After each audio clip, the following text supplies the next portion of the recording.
பிரியமானவர்களே, நீண்ட நாட்களுக்கு பின்பதாக உங்களை மீண்டுமாய் சந்திப்பதில் மகிழ்ச்சி அடைகிறேன். அவர்களோட ஒரு பழைய பாடலை சேர்ந்து பாடலாமா? மகிழ்வோம் மகிழ்வோம் தினமாக மகிழ்வோம், இயேசுராஜனம் சொந்தமாயினார். இந்த பாதலத்தின் சொந்தக்காரர் எந்த உள்ளத்தில் சொந்தமானார். இந்த பாதலத்தின் சொந்தக்காரர் எந்த உள்ளத்தில் சொந்தமானார். சின்னம் சிறுவாயர் என்னை குறித்து விட்டார், தூரம் போயினும் கண்டு கொண்டார். சின்னம் சிறுவாயர் என்னை குறித்து விட்டார், தூரம் போயினும் கண்டு கொண்டார். தமது ஜீவனை எனக்கும் அளித்து ஜீவன் பெற்றுக் கொழுந்துரைத்தார். தமது ஜீவனை எனக்கும் அளித்து ஜீவன் பெற்றுக் கொழுந்துரைத்தார். ஆனந்தமே ஆனந்தமே, இது மாபெரும் பாக்கியமே. இந்த பாதலத்தின் சொந்தக்காரர் எந்த உள்ளத்தில் சொந்தமானார். இந்த பாதலத்தின் சொந்தக்காரர் எந்த உள்ளத்தில் சொந்தமானார். பாடலை பாடும் பொழுதெல்லாம் என்னுடைய சிறு வயதில் நடந்த காரியங்கள் என் கண்களுக்கு முன்பதாக நிழலாடும். நான் 2 வயது இருக்கும் பொழுது ஒரு மாடி வீட்டில் குடியிருந்தோம். அந்த இடத்துல ஸ்கூட்டர் ஓட்டுறேன்னு சொல்லி நானும் அண்ணனும் காலையில் சேர்ந்து நாங்கள் புல்லட்டை ஸ்டார்ட் பண்ணுறது வழக்கம், கியர் போடுவது இப்படியாக இருப்போம். அந்த ஒத்தக்கல் செவர்லேருந்து நான் கீழே விழுந்துட்டேன். எங்களை ஓடி வந்து பார்ப்பதற்காக என் தகப்பனார் வந்தார். முடிஞ்ச வரையும் அந்த குழாய் வழியாக இறங்கி பார்த்தார். நேராக குதிக்கிறார். அதை என் கண்களால் நான் பார்க்கிறேன். அதுக்கப்புறம் அன்கான்ஷியஸ் ஆகிட்டேன். இந்த இது மட்டும் எனக்கு பசுமையாக நினைவு இருக்கிறது. அதுக்கப்புறம் நடந்த எங்கள் அப்பா சொல்கிறார், இப்படி உன்னை அப்படியே செதஞ்ச கோலத்தில் அப்படியே எடுத்து நான் வாளியில் போட்டு பக்கத்தில் இருக்க ஒரு டாக்டர், ராஜ் டாக்டர், அவர் இப்போ இல்லை, நோமோ, இந்த வாளியில் எடுத்துட்டு அந்த கையிலோடய ஓடுறார், சட்டை கூட போடாமல்.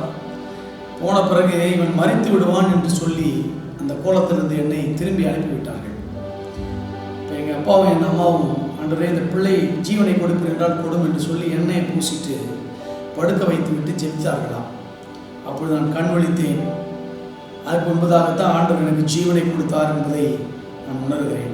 ஒவ்வொரு முறை நான் இதை நினைக்கும் பொழுதெல்லாம் தமது ஜீவனை எனக்கும் அளித்து ஜீவன் பெற்றுக்கொள் என்று வைத்தார் அப்படி என்று பாடும் பொழுது எனக்குள்ளாக அந்த காரியங்கள் நிழலாடுவது வழக்கம். அது மாத்திரமல்ல, இந்த பாரதலத்தின் சொந்தக்காரர் அவர் எந்த உள்ளத்தில் சொந்தமானார். இவ்வளவு பெரிய பாரதலத்தினுடைய தேவன் எனக்கு உள்ளத்திலே சொந்தமாயிட்டார். அதனால தான் ஆகானந்தமே பரமானந்தமே என்று நாம் பாடுகிறோம். இந்த பாடலை எப்படி எமில் ஜெபசிங் எழுதினார் எனக்கு தெரியாது. இந்த பாடல் சிறு வயதிலிருந்தே ஒரு பெரிய தாக்கத்தை எனக்குள்ளாக ஏற்படுத்தியது.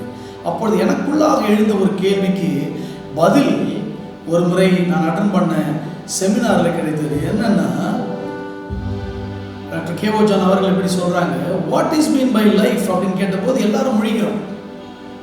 ஜீவன் என்றால் என்ன? எனக்கும் அந்த கொஸ்டின் தான். படித்தவர்கள், மேதைகள், அநேக பாஸ்டர்ஸ் மத்தியில் இந்த மாதிரி கொஸ்டின்ஸ் நிறைய த்ரோ பண்ணுவார். எனக்கு நிறைய நேரங்களில் விடை கிடைக்காமல் அலாடும் பொழுது ஒரு சில காரியங்களை அப்படி நான் குறித்து வைத்து என்னுடைய வாழ்க்கையில் அபியாசப்படுத்தி வருகிறேன். கர்த்தருடைய நாமம் மகிமைப்படுவதாக. இதை ஒரு கால் நாம் மறக்காதிருப்போம். இப்பொழுது உங்களை நான் பார்த்து கேட்டாலும் 99% நீங்கள் எது ஜீவன் என்று உங்களால் சொல்ல முடியாது. நான் அடித்தரமாய் நம்புகிறேன். காரணம், 1 யோவான் 5:12 இப்படி சொல்கிறது, குமாரனை உடையவன் ஜீவனை உடையவன், தேவனுடைய குமாரன் இல்லாதவன் ஜீவன் இல்லாதவன். Those who have Son of God in their life, those who have Son has life என்று வேதம் சொல்கிறது. யாரிடத்தில் எல்லாம் ஆண்டவராக இயேசு கிறிஸ்து இருக்கிறாரோ அவர்கள் ஜீவனுடையவர்கள்.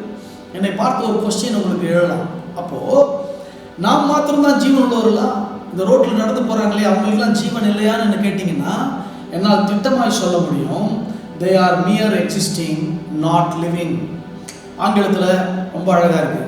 அவர்கள் உயிரோடு இருக்கிறார்கள், ஆனால் ஜீவனோடு இல்லை. காரணம், அவர்களுக்குள்ளாய் இயேசு கிறிஸ்து இல்லை. இயேசு கிறிஸ்து இல்லாத ஜீவியம் அது ஜீவனுள்ள ஜீவியம் அல்ல. அது மரித்தவர் ஒரு பிணத்திற்கு சமானம். வேதம் இப்படி சொல்லுகிறது, சுகபோகமாய் வாழ்கிறவள் உயிரோடே செத்தவள். அதேதான் ஆண்பாலில சொன்னாலும், சுகபோகமாய் வாழ்கிறவன், உலகத்துக்காகவே வாழ்கிறவன் செத்தவன் என்று வேதம் சொல்லுகிறது. இப்படியாக நான் கற்பனை செய்து கொள்ளுங்கள், ஒரு சின்ன சின்ன மீனை பிடிச்சு ஒரு அம்மா கொண்டு வந்தாங்க. அதெல்லாம் காய வைத்து கருவாடை வாக்குவதற்காக ஒரு சின்ன ஓடையில் அலசி கொண்டிருந்தாங்க. எல்லா மீனுடைய தலையும் கிள்ளியாச்சு, ஜீவன் போயிடுச்சு. அதை அலசி கொள்ளும் பொழுது ஒரு ஜீவன் மீனுடைய தலை துண்டிக்கப்படவில்லை. அதை அப்படி தூக்கி போடுறாங்க. அலசும் பொழுது திடீரென்று அலைகள் வந்துவிட்ட காரணத்தினால அடித்து கொண்டு போகிறது. ஜீவன் இல்லாத மீன்கள் எல்லாம் காலம் சென்ற போதகர் ஜெயமணிதாசன் சொல்றாரு, டிங்கிரி நானான்னு போகுதான். ஓகே, அப்போ உத்து பார்த்தாங்களா எல்லா மீனும் போயிடுச்சான்னு. ஒரு மீனுடைய தலை துண்டிக்கப்படாதனால it is swimming against the current. உலகம் போகிற போக்கில் அல்ல, ஜீவனுள்ள ஒரு மீன் எப்பொழுதுமே எதிர்நீச்சல் போட கற்றுக்கொள்ளும். நீயும் நானும் அதற்காக பிறந்தவர்கள், அதற்காகத்தான் ஆண்டவர் நம்மை பிடித்துக் கொண்டிருக்கிறார் என்பதை மறந்து போக வேண்டாம். Christian life is a counter culture. It is not always on the worldly view or worldly wave. உலகம் போற போக்கில் நாம் போவதற்காக நாம் உருவாக்கப்படவில்லை.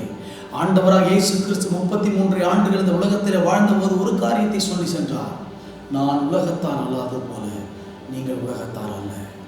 We are in this world but not of the world. Think about this. ஆண்டவருக்குள்ளாய் நீ ஜீவனோடு இருந்தால் அவர் உனக்குள்ளாய் இருக்கிறார் என்று அர்த்தம். ஒரு விஷயம் கூட ஆண்டவரை நோக்கி பார்க்கலாமா? தகப்பனே, இந்த சாயங்கால வேளையிலே நீ உணர்த்தின இந்த காரியத்துக்காய் நன்றி செலுத்துகிறேன். குமாரன் இல்லாதவன் ஜீவன் இல்லாதவன் என்று வேதம் சொல்லுகிறது. தேவகுமாரன் உள்ளவன் உடையவன் ஜீவன் உள்ளவன் என்று சொல்கிறது. உண்மை உடையவர்களாகிய நாங்கள் எதிர்நீச்சல் போட, இந்த உலகத்திற்கு எதிர்த்து நிற்க, உண்மை போலவே மாறிவிட ஆண்டவர்களுக்கு இந்த சாயங்கால வேளை உதவி செய்கிறார். அதனால் ஒரு தீர்மானத்துக்கு நேராக கடந்து வருகிறோம். ஆண்டவரே, ஜீவனோடு இருக்கிறவர்களா எங்களை மாற்றினதுக்காக நன்றி செலுத்துவோம். அதற்கேற்ற வாழ்க்கை வாழ உதவி செய்யும். கிறிஸ்டியன் லைஃப் எப்பொழுதுமே எதிர்காலத்தில் வாழ முடியாது ஆண்டவரே. அது எப்பொழுதுமே now, இப்பொழுதுதான் நாங்கள் வாழ வேண்டும். Enable us to walk worthy of your calling, Lord. அழைப்பிற்கு பாத்திரவான்களாக எங்களை மாற்றுகிறார்.